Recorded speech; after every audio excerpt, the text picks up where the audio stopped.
Coucou! Donc j'espère que vous allez bien. Aujourd'hui on se retrouve pour la première vidéo d'une petite série, vous permettre d'en apprendre un petit peu plus sur moi et par la même occasion me permettre de vous expliquer pourquoi j'aime le Japon. Donc cette série, comme vous l'avez vu dans le titre, ce sera le Japon et moi. Pour les nouveaux sur la chaîne, je vais vous le dire directement, malheureusement je n'ai toujours pas eu la chance d'aller au Japon, mais au cours de ces 3 vidéos, vous comprendrez pourquoi et quelles sont mes aspirations. J'espère que ça va vous plaire et puis n'hésitez pas vous à m'expliquer pourquoi en commentaire vous aimez le Japon et puis si vous vous retrouvez dans certaines des expériences que je vais vous décrire par la suite. Dans cette première vidéo, je vais plutôt vous parler de mon enfance, c'est-à-dire de vraiment la prime enfance jusqu'au collège, donc vers 12 ans. Cette période-là de ma vie, ça correspond vraiment à la découverte du Japon via les jeux vidéo et les mangas, sans savoir en fait que c'était japonais. Mais je savais juste que j'adorais ça, et puis c'est en grandissant que j'ai compris, tiens, ça a un nom particulier, c'est un truc.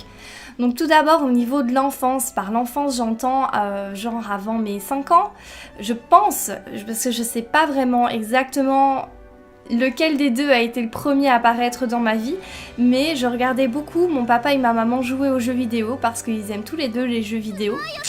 Ils avaient des Nintendo à la maison, les produits Nintendo, donc on avait la NES, la Super NES, et puis en grandissant on a eu Nintendo 64, la GameCube, la Wii, etc. Du coup je me souviens vraiment de quand j'étais petite, je voyais mon papa jouer à Zelda, à Mario. J'ai même joué moi-même du coup avec ma grande sœur à Dingo et Max, Aladdin, un jeu de tennis, il y avait plein de petits jeux sympas sur Super NES, j'ai beaucoup joué avec la NES également. La NES on jouait principalement à Plop. Non, Plop c'était aussi la Super NES. Ah, je me souviens plus. Mais on jouait vraiment aussi à Mario, il y avait pas mal de jeux sympas et je me souviens d'avoir passé énormément dessus. Ah, et une sorte de Pac-Man aussi, mais en duel. Enfin bref, c'était génial, je vous mettrai la petite jaquette là. Mince, c'est par là en fait. Le jeu vidéo, ça a fait partie de moi depuis que je suis toute petite en fait. Et pour moi, c'était normal d'y jouer parce qu'à la maison, on l'avait en fait. Ensuite, au niveau des animés, je sais pas lequel a été le premier, mais je me souviens du coup de Dragon Ball qui m'a vraiment marqué parce que bon, Dragon Ball, voilà, ça passait à l'heure de grande écoute au repas du soir. Je me souviens de Sailor Moon, de Fly, de Cardcaptor Sakura. Je me souviens avoir vu Albator, Ulysse 31, tous des animes comme ça. Mais ce que je me souviens particulièrement, en fait, c'est les attaches émotionnelles qui étaient rapportées, en fait. C'est-à-dire que au matin, avant d'aller à l'école, en fait, notre petite habitude, c'était de regarder... Je pense pas que les Français connaîtront, mais c'est la chaîne AB3. Et sur AB3, on avait toujours plein de petites séries Magical Girl et tout. Donc il y avait Lady Oscar, il y avait Caroline et le poudrier magique, il y avait Candy, il y avait tout plein de petits trucs comme ça. Il y avait même Captain Tsubasa. Et ça, mine de rien, ça a bercé vraiment mon quotidien parce que je regardais tous les matins. Et le soir, quand je rentrais de l'école, je regardais Club RTL. Là-dessus, on pouvait regarder Fly, le Chevalier du Zodiac, Dragon Ball, Sailor Moon, Sakura, etc. Et nous, ça nous arrivait souvent d'ailleurs à l'heure du repas. Vu que mes parents aimaient bien, mon papa aimait vraiment bien, ma maman, ça dépendait des séries. Mais pendant l'heure du repas, ça nous arrivait souvent de mettre ça à la télé. Et quand ma maman voulait regarder le journal ou quoi, je me souviens qu'avec ma soeur, on prévoyait des cassettes pour aller enregistrer Sakura, la chasseuse de cartes, pour pas louper un épisode parce qu'on était vraiment à fond dedans. À ce moment-là, vous pouvez déjà imaginer, je pense que pour une enfant de mon âge ou de cette époque, c'était pas très courant en fait de regarder des animés comme ça ou de regarder les jeux vidéo ou d'y jouer un petit peu. Faut savoir que je suis de la génération de 92. Moi je pense que c'est la génération nettement 94-95 qui a rendu le fait d'aimer les mangas normal, les jeux vidéo, tout ça, ça a été plus facile pour eux, je dirais, que ceux de ma génération parce que il y avait encore un assez mauvais a priori en fait. Désolée si je bug un peu quand je parle, mais c'est difficile, je cherche mes mots. Faut savoir aussi que quand j'étais petite, je sais pas pourquoi j'étais très intéressée par les autres pays sans en avoir conscience. C'est-à-dire que quand il y avait une langue que je comprenais pas, je demandais à mes parents, tiens, c'est quelle langue, machin, je comprends pas ce qu'il dit. Puis dans le dictionnaire, j'avais un jeu avec ma grande sœur, c'était trop drôle. C'est à l'ouverture du dictionnaire, vous avez une page avec tout plein de drapeaux. Et moi, je m'amusais à retenir quel drapeau correspondait à quel pays. Donc c'était mon petit jeu à moi, de me juger. Donc voilà, j'étais déjà assez tournée vers l'étranger sans vraiment comprendre ce que ça impliquait. J'avais envie de vous parler de Cardcaptor Sakura, qui a été pour moi l'anime En tout cas, un des 2 animes qui a vraiment marqué mon enfance, vraiment. Parce que je pense que les Chevaliers du Zodiac, Ranma Demi, Dragon Ball, c'est assez général. C'est les animés que tout le monde connaît. Après, moi, il y a 2 animés que j'ai vraiment adorés, qui m'ont l'air un petit peu plus particuliers. Donc il y a Card Captor Sakura et il y a Gundam Wing. Ils sont tous les deux passés sur Club RTL. Et ce sont des animés qui m'ont vraiment touchée énormément.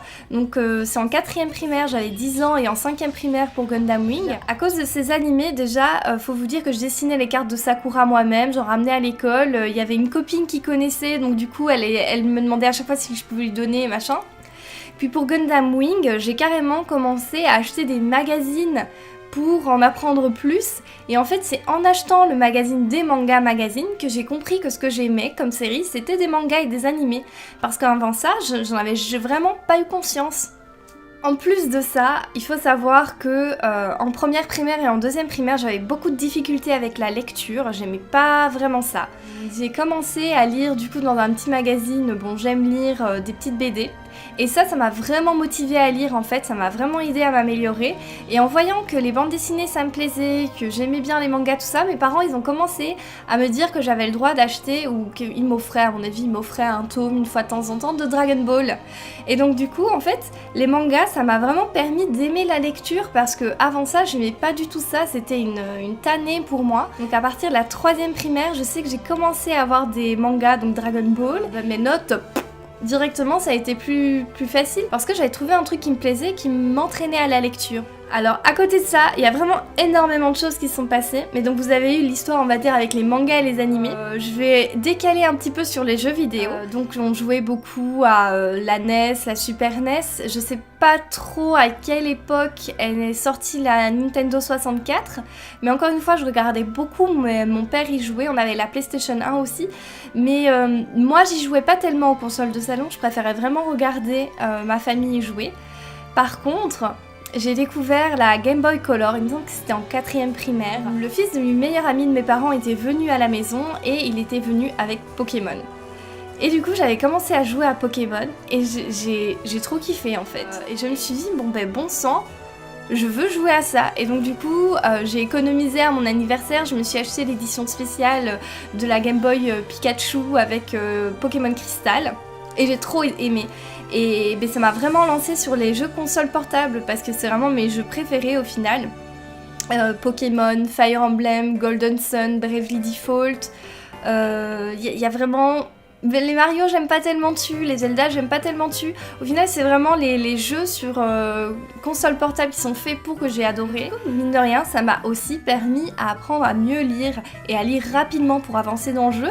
Donc mine de rien les gens ils ont beau critiquer les mangas, les jeux vidéo, mais moi ça a été un apport très important dans ma jeunesse. Voilà. Et pour rebondir encore une fois sur les mangas, parce que je pense qu'à cette époque, en gros, j'adorais tellement Gundam Wing et Sakura que je lisais des fanfictions. Ça rendait mes parents malades, hein. Franchement, mais j'ai commencé à lire des fanfictions peut-être en 6ème, en 5ème ou en 6ème parce qu'on a eu un PC à ce moment-là. Avant ça, on n'avait pas de PC à la maison, on n'avait pas internet, je connaissais pas vraiment internet. Je pense que c'est en 6ème du coup, donc j'avais 11 ans. Et j'ai commencé à lire des fanfictions, à imprimer des trucs et tout parce que du coup j'avais un horaire limité pour aller sur l'ordinateur et donc du coup je lisais, j'imprimais, je réimprimais au verso, j'imprimais en tout petit. Enfin, c'était un truc de dingue et ça m'a vraiment ouvert à l'univers des fanfictions, ce qui m'a incité par la suite à en écrire, donc ça sera dans la 2ème vidéo. Je pense qu'il est important de vous dire aussi que j'ai pas eu,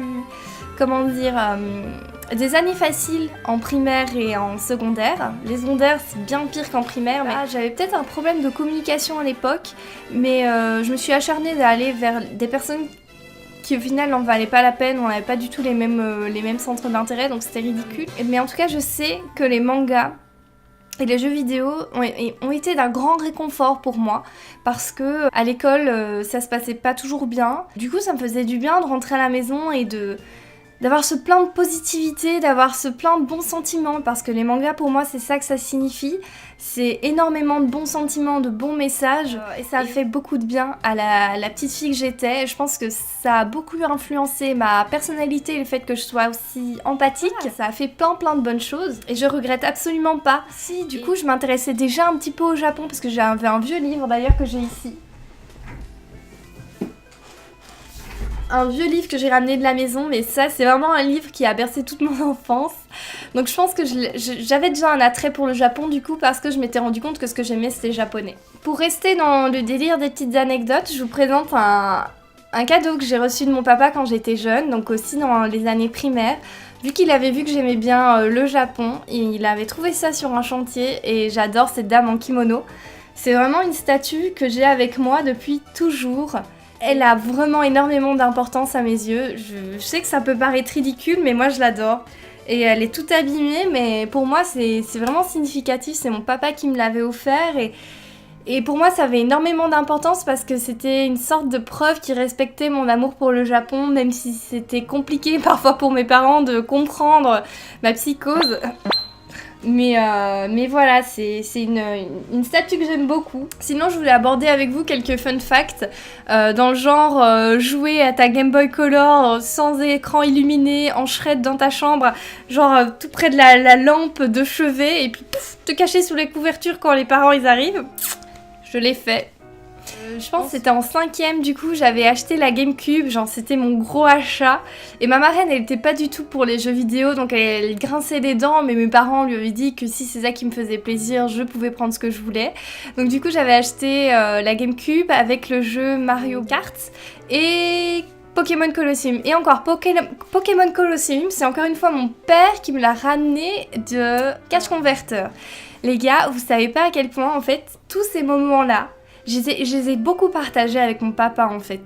Ça, c'est beaucoup arrivé que mes parents disent bon, on va aller chez Cash Converter voir s'il n'y aurait pas un jeu qui te plairait et tout.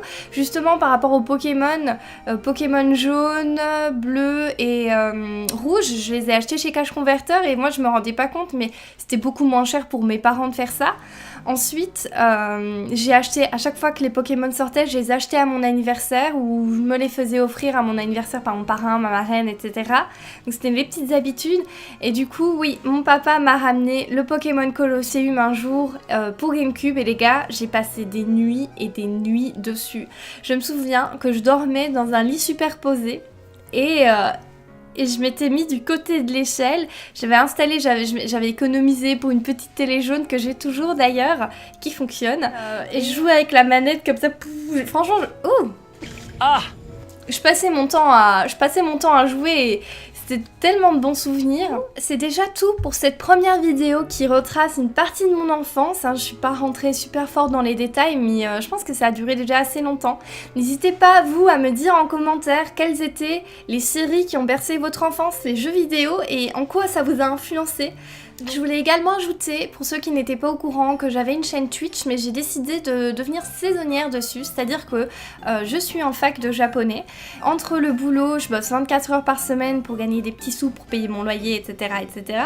Entre les cours qui prennent du temps, les révisions, Twitch c'était pas possible, donc je préfère me concentrer sur YouTube, vous faire une vidéo par semaine et plus si affinité. Et puis Twitch, je le laisse pour quand j'aurai plus cours, c'est-à-dire de mai à septembre.